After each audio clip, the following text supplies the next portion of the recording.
Corrección del parcial número 3. Steven Muñoz y Juan Gil.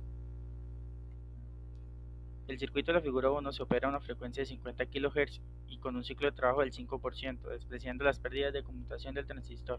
Calcule la eficiencia del sistema. Tenemos los siguientes datos. Entonces, primero que todo vamos a verificar si el transistor está en saturación.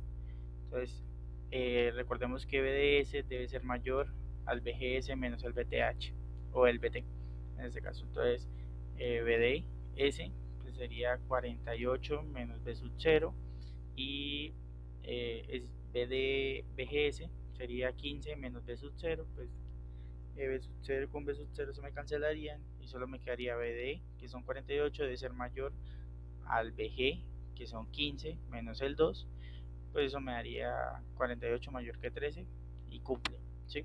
Entonces pues ya sabemos que está en la región de saturación, entonces aplicamos la ecuación de la región de saturación. El IDE es igual a un medio del KN por el BGS menos el BTE, el cuadrado.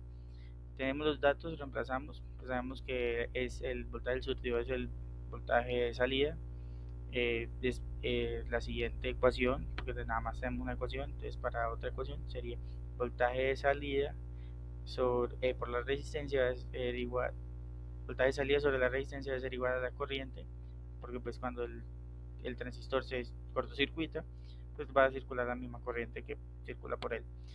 Haciendo estos cálculos vamos a tener que la corriente es 22,96 amperios y pues con eso pues podemos hallar de una vez la eficiencia. El voltaje de salida por la corriente de salida sobre el voltaje de entrada por la corriente de entrada. Como la corriente es la misma se puede cancelar y solo nos quedaría voltaje de salida sobre el voltaje de entrada y eso nos daría 24% aproximadamente. Podemos confirmarlo con la simulación, dividir estos dos valores que son los promedios y nos da aproximadamente 24%. El circuito número 2 pues, nos dan una figura con un trabajo del 50%. Nos piden hallar la potencia que pasa por la carga. Sí, en este caso pues sería RL, pero la potencia promedio se concentraría en la resistencia. Entonces, primero que todo, pues analizamos cuando el transistor está encendido, pues nos quedaría que el diodo estaría apagado y pues nos quedaría este circuito, un circuito RL en serie. Aplicamos la ecuación que siempre hemos trabajado. Luego para el tiempo de apagado hacemos lo mismo, pero pues ya la fuente de 12 voltios se anularía porque aquí quiere el circuito abierto. Entonces nos quedaría una fuente de 5 voltios, lo mismo circuito RL, pero con corriente negativa, porque pues ya no entraría por la parte de arriba del inductor, sino por la parte de abajo del inductor. También lo mismo, la misma ecuación que hemos trabajado. Aquí ya hallamos el valor, digamos, bueno, aquí igualamos las dos ecuaciones de la parte de encendido y la parte de apagado. Y pues al último tenemos estas dos ecuaciones ya como tal que describen el paso de la corriente con respecto al tiempo.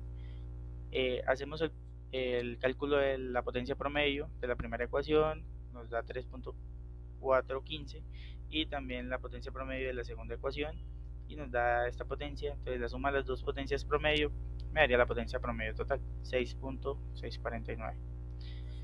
En el tercer circuito tenemos un feedback que se muestra en modo discontinuo, calcular el posible valor de la entrada, ¿sí? Entonces, pues haciendo la demostración, tenemos que el voltaje, como es un transformador ideal, se debe aplicar una bobina, una inductancia en paralelo y pues por ella circularía una corriente. Sabemos que el voltaje de entrada va a ser igual al voltaje que cae en la bobina. También tenemos que el voltaje de sí, sabemos que el voltaje de la bobina es la inductancia por la derivada de la corriente con respecto al tiempo y pues eso nos daría como el delta de corriente y pues como sabemos que es modo discontinuo pues la corriente mínima va a ser igual a cero. Entonces sabemos que en el transformador ideal la potencia de entrada va a ser igual a la potencia de salida. Entonces, si ya tenemos la potencia de entrada, que tenemos la corriente, que es la corriente máxima, que es esto, y tenemos el voltaje, que también, ya digamos, aparentemente debemos conocerlo, y la potencia de salida, que es el voltaje en el secundario por la corriente que circula acá, que es la misma que va sobre ella. Entonces, hacemos la relación de voltaje al cuadrado sobre la resistencia, también se puede hacer esa relación para hallar la potencia que pasa por la carga.